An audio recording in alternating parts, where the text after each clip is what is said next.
So, what are the top 3 mistakes that a new chiropractic graduate makes?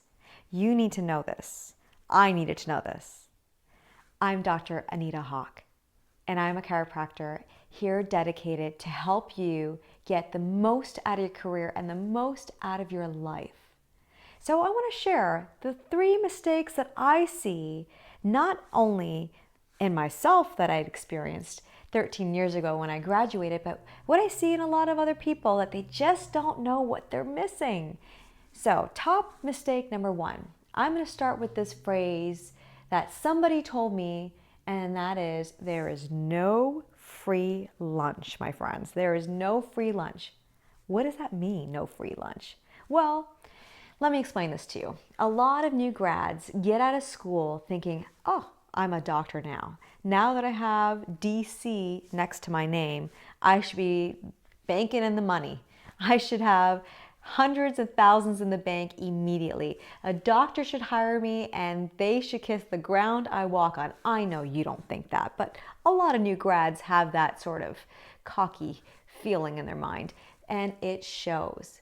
So you've got to put in the work and you have to be prepared.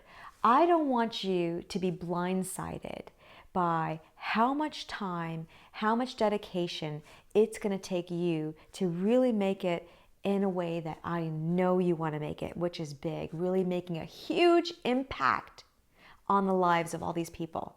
Because you didn't do all the work you did, spend all the time, all the money to become a doctor of chiropractic, to just have a little practice or a little impact. No, I know you did this to become big, or else you wouldn't even be watching this video, would you? So there's no free lunch. Whether you're going to be an associate, whether you're going to start your own practice, whether you're going to buy a practice, I want you to be clear that you're going to have to put in the time, the heart, the energy, the research, the momentum, to make sure you get these patients into you, because they will not be beaten down your door just because you're there. And also, let me tell you this, if you are going to be an associate, which I recommend is a good idea for majority of new graduates, you want to show your doctor that you're working for that you're willing to put in the time. Weekends, no problem. Weekends, what are a weekend? Weekend is you marketing yourself, getting that practice. A doctor will only value you because you're bringing value to the practice and value to the patients. So how are you going to do that? You're going to do that by putting in that time, putting that effort. Don't expect unreasonable expectations that it's just going to come to you. So I want you to remember that. I want you to start doing it now. Get out there, start putting that energy out there right now. And the second mistake, which I definitely don't want you to be making, that second mistake, is the lack of confidence. I'm going to share a story with you, which is me just graduated, started my own practice from ground zero, and I remember my first report of findings where I had to sit in front of somebody who was 20 years my senior, who had been to other chiropractors before, go over their x-rays and tell this gentleman why they need to spend $3,000 in my office and pay it in full right now. Honestly, I was so scared, thinking, gosh, I'm only 24 years old. This guy's not going to want to buy what I have. But you know what I did? I faked it until I felt it. What I mean by that is I went in there with the right mindset. And confidence is something that people can feel. They can not only feel it with the way you're speaking to them, but they can feel it in your hands when you're trying to adjust them. And a person who feels that you're nervous, guess what's going to happen to their muscles? They're going to go like this. They're going to tighten up. And that is going to make the worst adjustment and most uncomfortable adjustment for them. So what do you think the likelihood is of them coming back to see you? Probably pretty slim, isn't it? So confidence is key. I want you to practice confidence right now. Stand in the mirror and talk to yourself about chiropractic. Talk to yourself as if you're talking to a patient.